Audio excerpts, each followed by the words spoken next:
মেখলিগঞ্জ ব্লকের জামালদায় নাবালিকা ধর্ষণ ঘটনাকে কেন্দ্র করে মানবিকতা ও সামাজিক দায়বদ্ধতার এক দৃষ্টান্ত স্থাপন করল জামালদা টাউন মসজিদ পাড়া মুসলিম সমাজ। হিন্দু নাবালিকার উপর সংগঠিত এই নিন্দনীয় ঘটনার প্রতিবাদ জানিয়ে মুসলিম সমাজের পক্ষ থেকে অভিযুক্ত ষাটোর্ধ্ব ব্যক্তির জন্য সর্বোচ্চ শাস্তির দাবি জানানো হয়েছে। পাশাপাশি অভিযুক্তকে এলাকা ছাড়া করার সিদ্ধান্ত নেওয়া হয়েছে বলেও জানানো হয়। মসজিদ পাড়া মুসলিম সমাজ স্পষ্টভাবে জানিয়েছে, ধর্মের কোনো পরিচয় অপরাধকে আড়াল করতে পারে না। অপরাধী যে ধর্মেরই হোক না কেন, তার বিরুদ্ধে কঠোর ব্যবস্থা গ্রহণ করা জরুরি। এদিন মুসলিম সমাজের পক্ষ থেকে নির্যাতিত হিন্দু নাবালিকা ও তার পরিবারের পাশে থাকার বার্তা দেওয়া হয়। প্রয়োজনে সব ধরনের সামাজিক ও মানবিক সহযোগিতা করার আশ্বাসও দেওয়া হয়, যাতে ন্যায় বিচার নিশ্চিত হয়। এই ঘটনায় জামালদা এলাকায় সম্প্রীতি, মানবতা ও সামাজিক ঐক্যের এক শক্ত বার্তা পৌঁছে দিল টাউন মসজিদ পাড়ার মুসলিম সমাজ, যেখানে অপরাধীর বিরুদ্ধে সবাই এক। রেডি না? আচ্ছা দাদা, আজকে জামালদহ টাউন মসজিদের পক্ষ থেকে আপনারা একটা সিদ্ধান্ত নিয়েছেন যে এই যে জামালদায় যে একটা নেককারজনক ঘটনা, ধর্ষণ ঘটনা ঘটে গেছে, একটা শিশুকন্যা, এবং যে ধর্ষণ কাজটা করছে একজন 60-এর ঊর্ধ্বে বয়স, তো এই ঘটনায় আপনি কি মনে করছেন আর কি? সর্বপ্রথম বলতে চাই যে এই জামালদায় যে টাউন মসজিদ আছে, টাউন মসজিদে আমরা হিন্দু মুসলমান সবাই একসাথে বসবাস করি। আচ্ছা। আমার যে বাড়ি আছে তার পাশের বাড়িটাই হলো হিন্দু। আচ্ছা। আমরা সবাই একসাথেই থাকি, খুব একটা আমাদের ভালোবাসা আন্তরিকতার মধ্যেই আমরা এখানে জীবনযাপন করি। তাদের সাথে দীর্ঘদিনের একটা সুসম্পর্ক আমাদের রয়েছে। সাথে এর আগেও যে আমাদের যে পিতামাতা ছিল তাদের সাথেও এখানে হিন্দু মুসলমান এটা কোনো ভেদাভেদ বলে কোনো কিছু নেই। আমরা কোনো মনে করি না যে ওরা হিন্দু আর ওরা কখনো মনে করে না যে আমরা মুসলমান। কিন্তু এই লোকটা অ্যাকচুয়ালি এখানে ওনার বাড়ি না। এই লোকটা এসে যে এত একটা লক্ষাজনক ঘটনা ঘটাইলো, এটা খুবই দুঃখজনক বিষয়। আচ্ছা। আমি চাই প্রশাসনিকভাবে, আইনগতভাবে এর যাতে খুবই দৃষ্টান্তমূলক শাস্তি হয়। আর সাথে আমরা সমাজবাসী, টাউন মসজিদের যত সমাজবাসী আমরা আছি, এনার আমরা ফাঁসি চাই।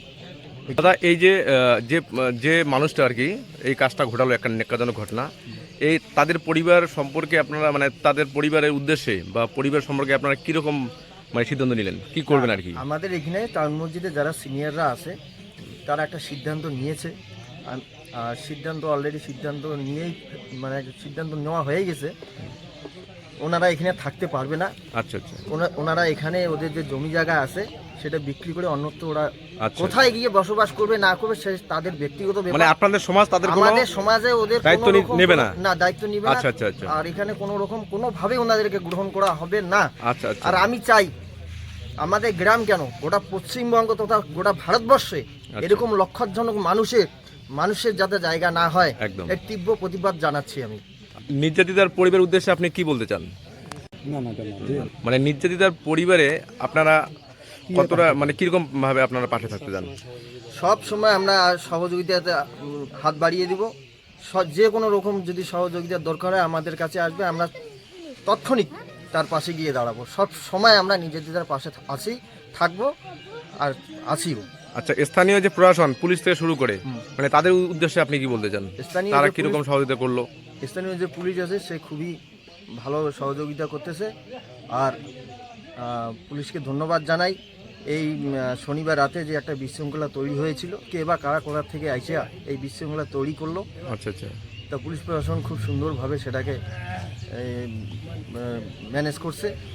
বড় একটা যাতে খারাপ ঘটনা না হয় সেটার দিকে খুব ভালোভাবেই নজর রাখতেছে। আর পুলিশ প্রশাসনের মতোই কাজ করে যাচ্ছে। আচ্ছা দাদা, আপনার নাম কি? ফরিদুল ইসলাম। আচ্ছা, আপনার বাড়ি এখানেই? হ্যাঁ, আমি এই সমাজেরই একজন। ধন্যবাদ দাদা আপনাকে। একটা বিষয় হচ্ছে যে এইখানে যে আমরা একটা হিন্দু মুসলিম এত দীর্ঘদিন যাবত বসবাস করে আসছি, তাদের মধ্যে আমাদের মধ্যে যে একটা ভালোবাসা, সেই ভালোবাসাটা এনার জন্য আজকে আমাদের নষ্ট হতে চলছে। আমরা বিশেষ করে মুখ তুলে দাঁড়াতে পারছি না এনার জন্য, যে মুসলিম সমাজ কত বড় মাথা নিচু হয়ে গেছে। এর জন্য আমরা মুসলিম সমাজ বারবার করে আমরা ধিক্কার জানাচ্ছি এবং পুলিশ প্রশাসনের কাছে আমরা দৃষ্টি আকর্ষণ করছি যে দোষী সর্বত্র আমরা ফাঁসির দাবি করছি, যে সে কোনো মতেই যেন ছাড়া না পায়, তাকে যেন ফাঁসি দেওয়া হয়। সবচেয়ে বড় ব্যাপার হচ্ছে আজকে ওই মেয়েটার হয়েছে, কালকে আমার মেয়ের হতে পারে। এর জন্য আমরা খুব মর্মাহত। মেয়েটার পাশে সবসময় আমরা দাঁড়ানোর চেষ্টা করে যাচ্ছি। আপনার নাম? মোহাম্মদ অফিজুল মিয়া। আপনার বাড়ি মসজিদের পাশে? একদম মসজিদের পাশে। আচ্ছা দাদা, আজকে এই যে